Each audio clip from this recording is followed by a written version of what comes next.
오늘 말씀은 신명기 20장이죠. 그들을 두려워하지 말라. 하나님께서는 이스라엘 백성들을 택하시고 하나님의 나라를 건설하실 계획을 갖고 계셨잖아요. 그래서 국가의 3요소가 뭡니까? 국민들이 있어야 되잖아요. 그 다음에 영토가 있어야, 땅이 있어야 돼요. 그 다음에 법이 있어야 되거든요. 주권이. 근데 국민 만들기는 창세기에서 아브라함을 통해서 하나님이 하나님의 백성들을 만들어 갔어요. 그 다음에 땅은 뭐예요? 여호수아 통해서 이제 가나안 땅을 분배해서 하나님의 영토를 만들었죠. 그 다음에 주권, 출애굽기에서 십계명을 주시고 법을 주셨어요. 그래서 이스라엘 백성들을 통해서 하나님의 나라를 만들어가고 있거든요, 지금. 그래서 하나님의 나라를 만들어가는 과정에서 이 거룩한 전쟁이 있을 수밖에 없다 그 말이죠. 그래서 이제 이스라엘 백성들은 가나안을 정복하기 위해서는 전쟁을 해야 될 상황에 놓인 거예요. 전쟁을 하지 않으면 안 될 상황이 된 거죠. 왜냐하면 가나안 땅은요, 이스라엘 백성들의 조상들이 살던 땅이에요. 아브라함이 살던 땅이고 야곱이 살던 땅이거든요. 그래서 야곱이 가나안 땅을 떠날 때가 언제였냐? 요셉이 애굽의 국무총리가 됐을 때에 양식을 사러 애굽으로 왔잖아요. 그때에 그 야곱의 식구들 70명이 애굽으로 건너왔어요. 고센 땅에 정착을 하게 되죠. 그래서 고센 땅에 70명이 정착을 해서 430년 동안 노예 생활을 하게 되는 거죠. 그래서 이제 모세를 통해서 하나님이 가나안 땅을 향하여 출애굽을 시킨 거잖아요. 그래서 이제 그 조상들이 살던 가나안 땅을 하나님이 이제 너에게 주시겠다고 약속을 하셨기 때문에 그 약속의 땅으로 들어가는 과정이에요, 지금. 그래서 가나안 땅의 목전에서 지금 신명기를 통해서 모세가 이스라엘 백성들에게 설교를 하는 내용이죠. 자, 오늘은 전쟁에 대한 이야기예요. 그래서 1절을 보겠습니다. 내가 나가서 적군과 싸우려 할 때에 말과 병거와 백성이 너보다 많음을 볼지라도 그들을 두려워하지 말라. 애굽 땅에서 너를 인도하여 내신 내 하나님 여호와께서 너와 함께 하시느니라. 자, 그들을 두려워하지 말라 그랬어요. 그들은 가나안 땅에 살고 있는 가나안 7 족속들을 말해요. 대적이죠. 전쟁을 해야 되는 사람은 대적이에요. 우리의 대적은 어디예요?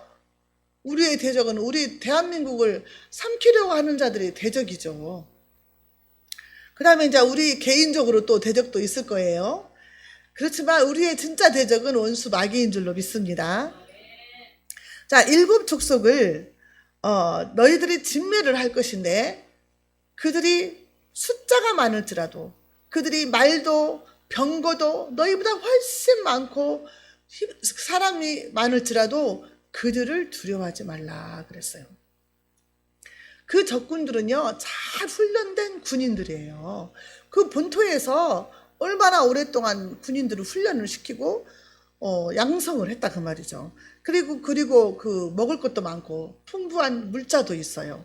그다음에 전쟁 무기도 있어요. 그러니 얼마나 무섭겠어요. 이스라엘 백성들은요 430년 동안 노예 생활했죠. 그 다음에 광야에서 40년 동안 방황하는 그런 노숙자 같은 생활을 했어요. 그러니 힘이 있습니까? 훈련은 됐습니까? 아무것도 없는 거예요. 무기도 없고. 진짜 현실을 보자면 그 사람들은 거인이고 이 사람들은 메뚜기 같은 그런 현실이다 그 말이죠. 그러니까 그런 상황을 처했을 때에 너는 그들을 보고 두려워하지 말아라. 왜요? 하나님이 너와 함께 하신다. 애굽에서 너희를 건지신 그 하나님, 그 능력의 하나님이 지금도 너와 함께 하신다는 거죠. 우리 앞에 두려운 일들이 많이 있잖아요. 죽음을 두려워해요. 사람들은 죽음을 두려워해. 혹시 내가 암병에 걸리지 않았을까?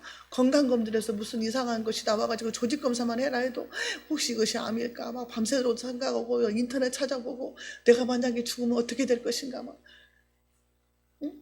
남편이 조금만 아프다고 하면 겁이 나갖고 없이 막 이런 생각하고 막 그러잖아요. 막 사고 난 사건들 보고 그러면 아이고 우리 식구 중에 저런 사고가 안 나야 될 텐데 하면서 두려운 마음이 생기고 이렇게 연약한 사람이 우리 인간이라는 거죠. 두려운 일들이 너무 많아요. 도저히 내 힘으로 해결할 수 없는 상황, 그런 일들이 너무 많이 벌어지는 거예요. 주변에서 갑자기 죽기도 하잖아요. 그런 상황에 처해 있을 때에 우리가 말씀을 붙들어야 되는데, 너희를 애굽 땅에서 인도해 내신 그 하나님이 너희와 함께 하시고 너희를 대신해서 싸우실 것이니까 두려워하지 말아라, 이렇게 말씀하셨다는 거죠. 애굽에서 인도해 내신 그 하나님은 어떤 하나님이십니까? 200만 명이나 거의 되는 그런 사람들을 이끌어내셨잖아요. 그래서 출애굽 시켰어요. 홍해도 건너게 하시고 만나와 메추라기도 먹이시고 반석에서 물이 나게 하시고 구름 기둥 불 기둥으로 인도하셨다고 말이죠. 그 하나님이 내 하나님인 거예요. 내 하나님.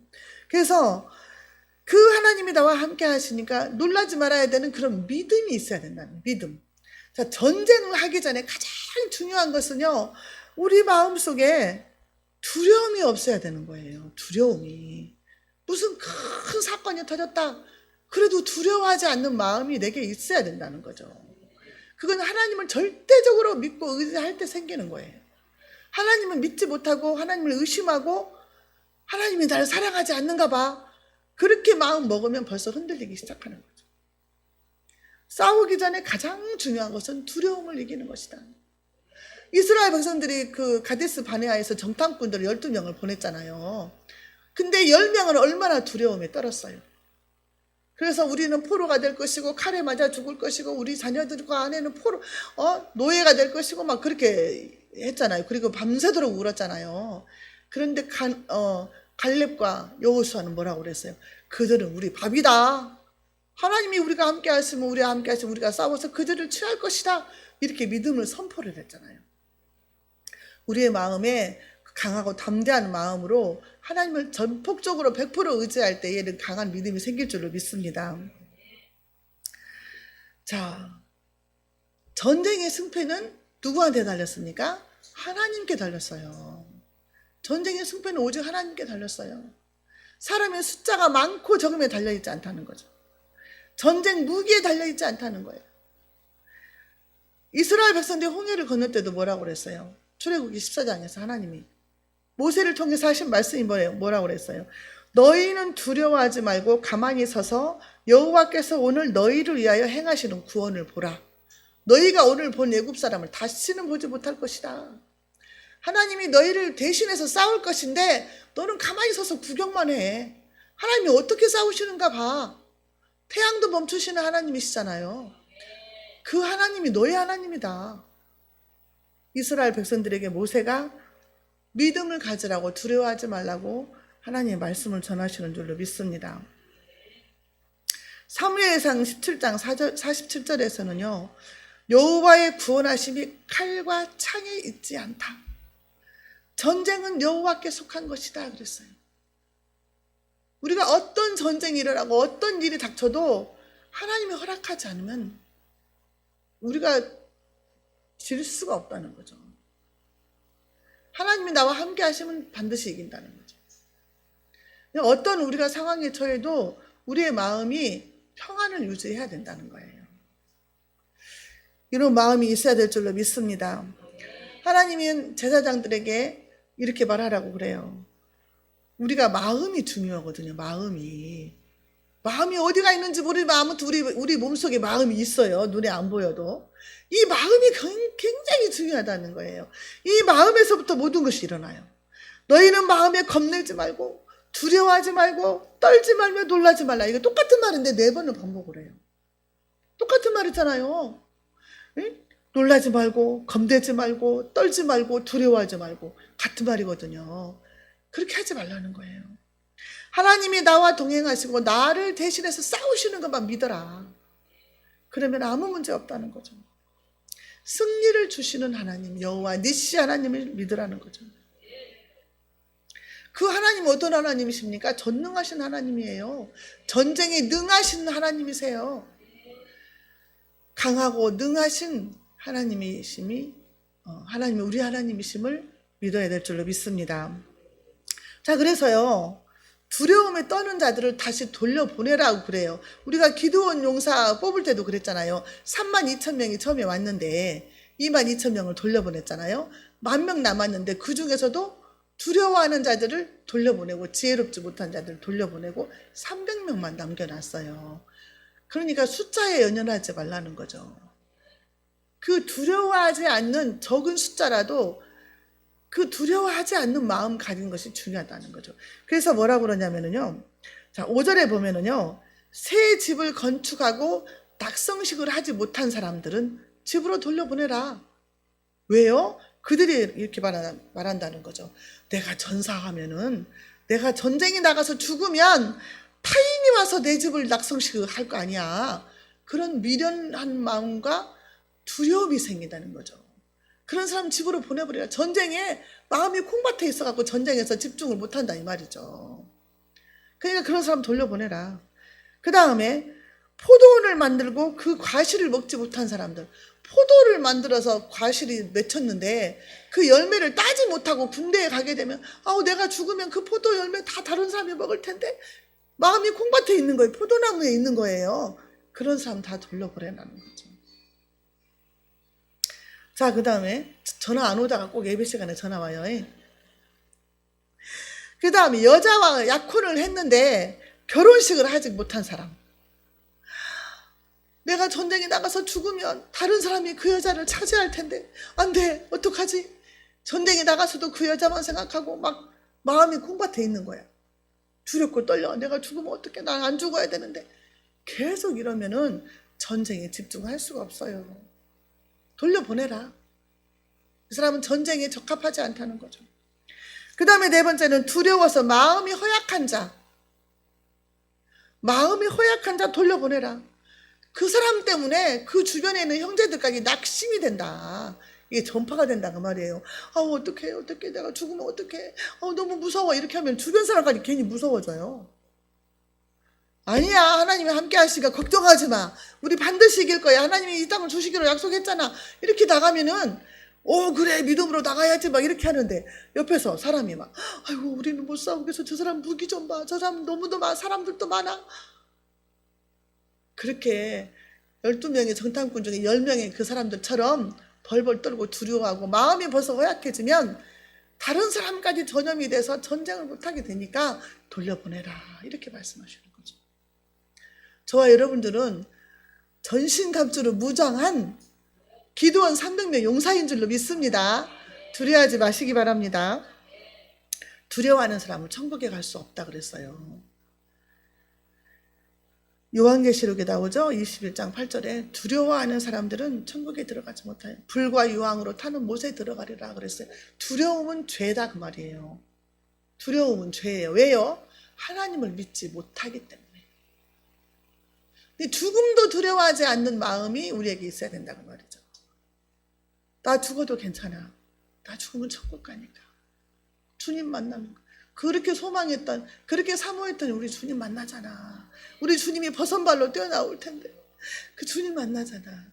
죽어도 괜찮아. 그런 마음이 우리에게 있어야 될 줄로 믿습니다. 누가복음 12장 4절 5절에서 보면은요. 내가 내 친구 너희에게 말하노니 몸을 죽이고 그 후에는 능히 더 못하는 자들을 두려워하지 말라.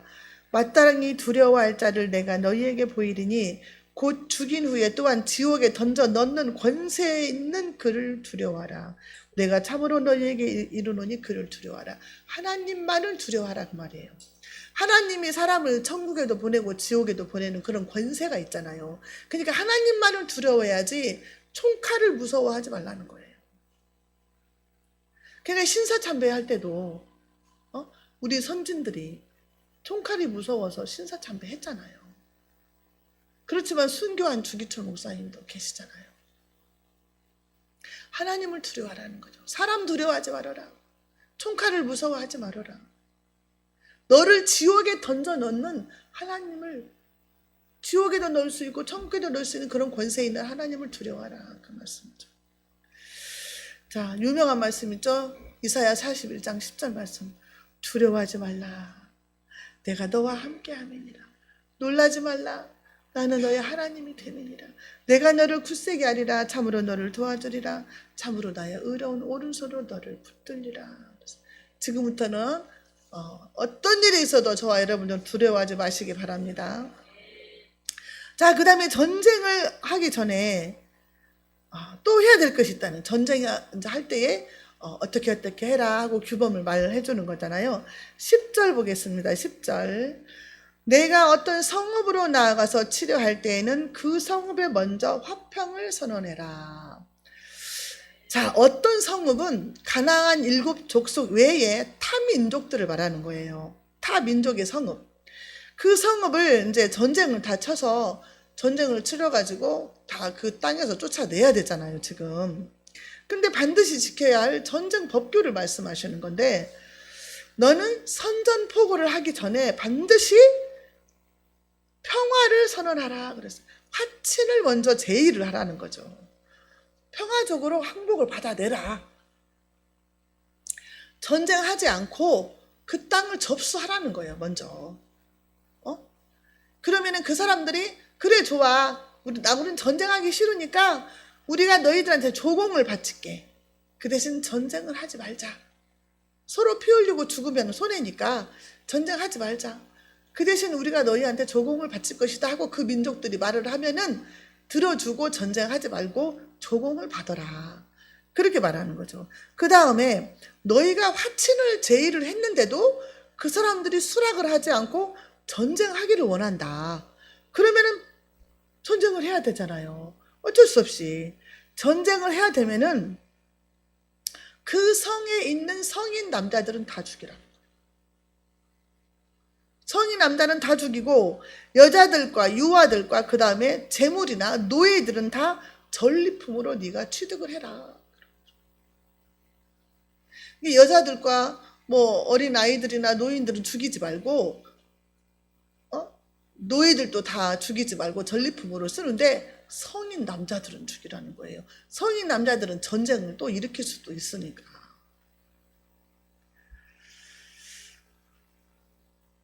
자, 왜 그럴까요? 자, 18절 보겠습니다. 이는 그들이 그 신들에게 행하는 모든 가증한 일을 너희에게 가르쳐 본받게 하여 너희가 너희 하나님 여호와께 범죄하게 할까 함이니라. 그들을 살려두면 그들이 너희들로 하여금 우상을 섬기게 하고 몰록에게 제사 지내게 하고 그런 가증스러운 일을 너희들로 하게 해서 너희들로 하여금 하나님 앞에 범죄하게 할까 하노라. 우상 숭배하게 할까 하노라. 그것이 제일 큰 문제라는 거죠. 그래서 그렇게 죽이라는 거예요. 거룩한 전쟁을 필연적으로 해야 되지만 하나님은 그래도 먼저 평화를 선언하라고 하는 거예요. 먼저 평화를 선포해라. 우리가 누가복음 10장 5절에서도 그러잖아요. 너희가 어떤 집에 누구 집에 들어가거든 먼저 그 집안이 평안하기를 빌어라. 어디 우리가 들어가서 기도한 하나님 이 가정에 평안을 주옵소서. 평안을 주옵소서. 평안이 제일 큰 복이에요. 가난해도 내 마음이 평안하면 행복이고 천국이에요. 우리가 무슨 일을 당해보면 알아. 네? 누가 아프다든지 무슨 어려운 고난이 있다든지 그러면 아이고 평범하고 지루한 것 같았던 그날이 너무 그리운 거죠. 지루하고 평안할 때는 아이고 맨날 그날이 그날이고 뭐 개미 쳇바퀴 돌듯이 뭐 맨날 이렇게 아이고 지루하다 이러잖아요. 어려움 닥쳐보세요. 그날이 얼마나 그리운지. 우리 주님은, 우리 하나님은 사랑의 하나님이세요. 그래서 사람들이 죽는 걸 원치 않아요. 그래서 에스겔서 18장 23절에도 뭐라고 그랬어요? 주 여호와의 말씀이니라. 내가 어찌 악인이 죽는 것을 조금인들 기뻐하랴. 그가 돌이켜 그 길에서 떠나 사는 것을 어찌 기뻐하지 아니하겠느냐. 하나님은 죄인이 회개하고 돌아와서 구원받는 것을 가장 기뻐하신다 그랬어요. 그러면 천국에서 잔치가 벌어진다 그랬어요. 그런데 그렇지 못하니까 하나님도 안타까운 거죠. 하나님이 사람을 지옥으로 보내는 게 아니에요. 사실은 지옥을 만든 것은 마귀들을 보내려고 만든 곳이잖아요. 근데 마귀가 사람들을 끌고 가는 거예요. 하나님은 구원받을 길을 열어놓으셨어요. 예수님이 십자가에서 죽게 하심으로 우리의 죄를 다 짐을 다 담당하고 죽게 하심으로 우리를 구원의 길로 인도했잖아요. 예수 믿기만 하면 구원받잖아요. 근데 그 쉬운 것을 못 믿잖아요, 사람들이. 하나님은 모든 인간이 구원받는 걸 원하시는 거죠. 근데 언젠가 그 서울 그 시내버스에 막 자기가 창조하는 인간을 지옥에 보내는 것이 참 신이냐 막 이렇게 버스에다가 그렇게 인쇄를 박아갖고 다니는 차가 있더라고. 근데 어디 이단에서 한 것 같아요. 하나님이 지옥을 보내는 게 아니라니까요. 안 믿으니까 가는 거지. 자기 자유의지로 믿어야 되는데. 자유의지 있고 하나님이 또 구원하시고 있고 그러는데 하나님이 우리에게 복음의 길을 열어주시고 마음 문을 열게 하시잖아요. 문 밖에 서서 이렇게 두드리시잖아요. 마음 문을 열으라고. 근데 마음 문을 안 열으니까 문제죠. 근데 우리가 성경을 보면은 택한 자가 있고 버린 자가 있다고 하잖아요. 그래서 제가 오늘 아침에 너무 마음이 슬펐어요. 왜냐하면은 제가 시골에 이제 작은아버지가 계시는데 늘 우리 가족들, 친척들 위해서 구원받게 해달라고 몇십 년을 기도를 했거든요. 근데 이제 1년에 2번씩 시골에 명절 때 가면 인사하러 가요. 인사하러 가면은 예수 믿으시라고 교회, 그 동네 밑에 동네에 교회 있으니까 교회 나가시라고 해도 듣는 동 말하는 동 하고 건성으로 들어요. 근데 오래전에 언젠가 꿈을 꿨는데 그 작은아버지가 막 회색 빛을 막 토해내는 꿈을 꿨거든요. 그래서도 이제 그때 가서도 복음을 전했긴 했어요. 근데 내가 막 적극적으로 가가지고 복음을 전하지는 않았어요. 근데 한 20일 전에 대학병원 중환자실에 입원을 했다는 거예요. 그런데 중환자실 의식이 없다는 거예요. 그래서 이제 그 면회도 그 아들 혼자만 면회가 이렇게 돼 있고 나머지는 뭐 코로나 때문에 그러는지 안 된다는 거예요.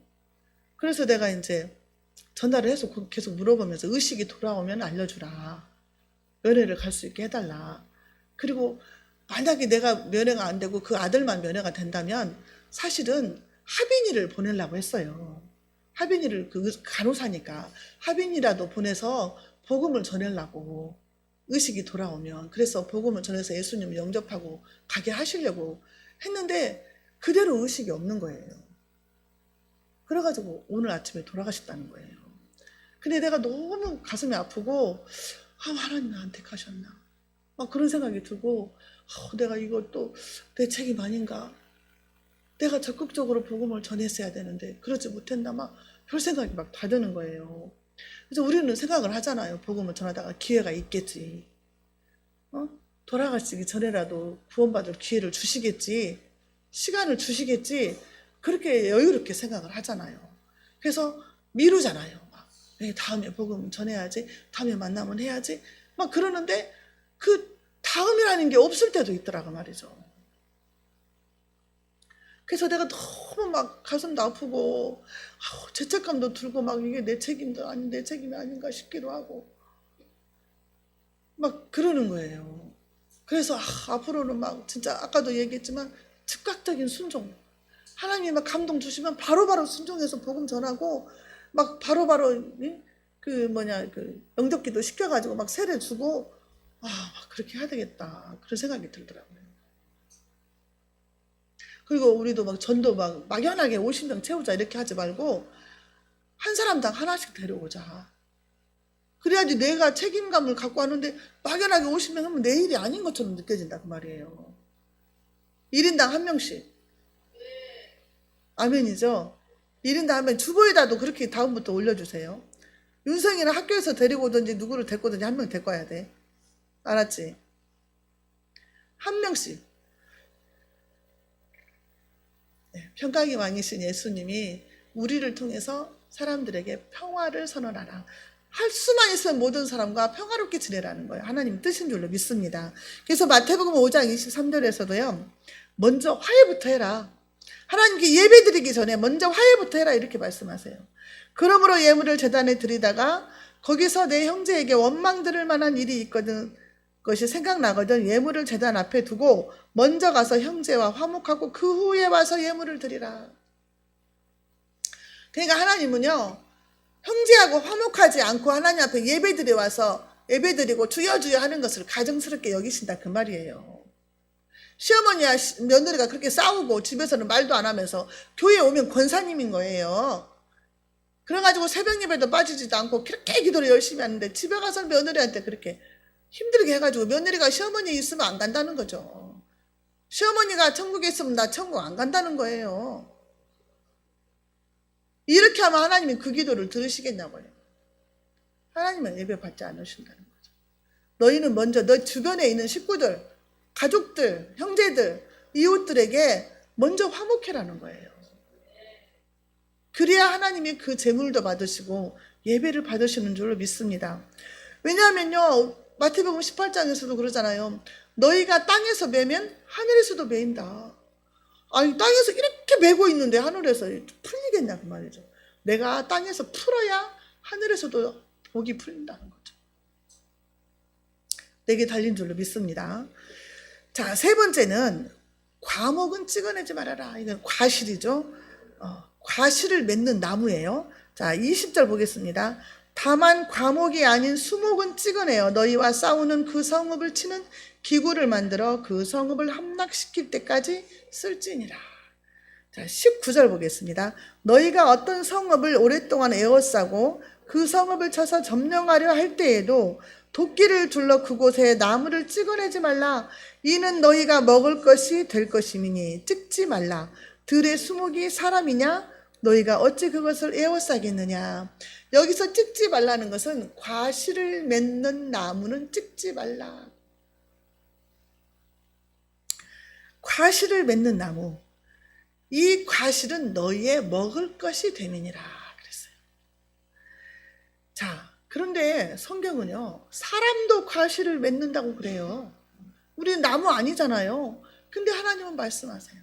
너희가 과실을 맺는 나무다는 거죠. 과실을.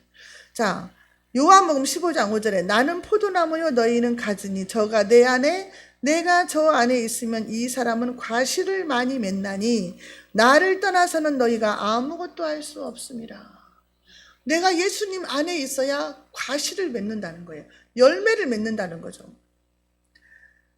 요한복음 15장 8절에서는 우리가 과실을 많이 맺으면 하나님이 영광을 받으신다 그랬어요. 근데 우리가 항상 송구영신 예배 드릴 때마다 우리가 회개기도 하잖아요. 하나님, 올해도 과실을 많이 못 맺었어요. 열매를 많이 못 맺었어요. 전도도 많이 못했어요. 막 이러잖아요. 근데 우리를 통해서 하나님은 열매 맺기를 원하신다는 거죠. 열매 맺지 못하는 나무를 찍어버리라고 그랬어요.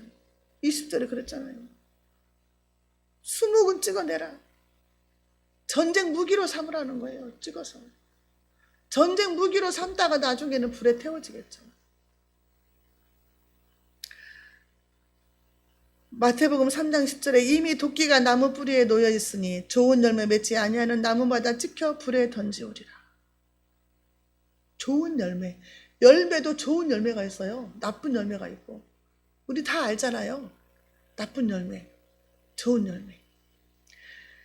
요한복음 15장 6절에서도 사람이 내 안에 거하지 아니하면 가지처럼 밖에 버리와 말라지나니 사람들이 이것을 모아다가 불에 던져 사르노니라.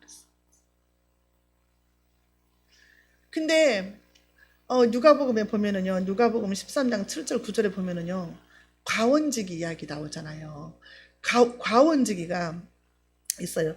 과원지기에게 이르되 내가 3년을 와서 이 무화과 나무의 실과를 구하되 얻지 못하니 찍어버리라.